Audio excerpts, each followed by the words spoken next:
And time now for business news with Ari Rabinovitch. Hello, Ari. Cynthia. Now, it's been a winning day on the markets, and it's all tied to something we were talking about earlier this week. And now we have some more insights into it as well, Cynthia. So yes, it has to do a lot with the economic stimulus package announced in China. So now we know kind of, well, at least an idea of where the money is going and by how much. So it includes $142 billion that's going directly into some of the biggest Chinese banks.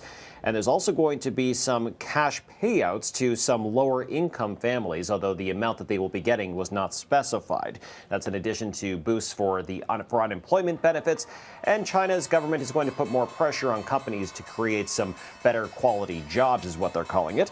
And in the U.S., a report on GDP came in better than expected in the second quarter, almost doubling the reading in the first quarter. So that's cooling concerns about a recession, Cynthia, and everyone was hitting the buy button today. Okay, now talks continue toward a mega merger in the convenience store industry. This will perk a lot of interest.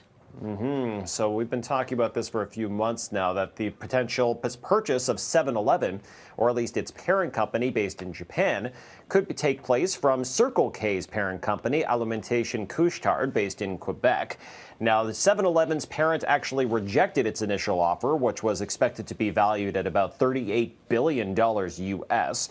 And in response to that, 7 & I Holdings approached the Japanese government for special core business status, which could complicate a further attempt to purchase the company. But we're finding out through some inside reports that Alimentation Couche-Tard is not backing down and is in the process of potentially increasing the offer, Cynthia, which, if it does go through, would be the biggest foreign takeover of a Japanese company ever. Interesting. Okay, one to watch. And if you have young kids, listen up, Ari. This is a movie they will definitely be begging you to see. Well, I'd like to think that I'm allowed to see it, too, if I'm not a young kid, Cynthia. You're a kid at heart, right? Exactly. They're pretty great movies, too, and it's a multi-million-dollar franchise. Not just the movies or the TV shows, but a lot of toys and other merchandise. So, yes, there is a third Paw Patrol movie in the works. We found that out today from the parent company known as Spin Master, based in Toronto.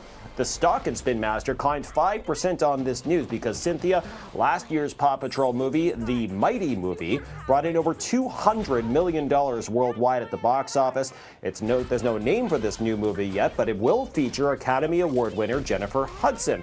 And it's going to be coming out sometime in 2026. It's going to be produced through Nickelodeon Movies and distributed by Paramount Pictures. So all really exciting stuff, especially if you have young kids or young nephews and nieces like I do.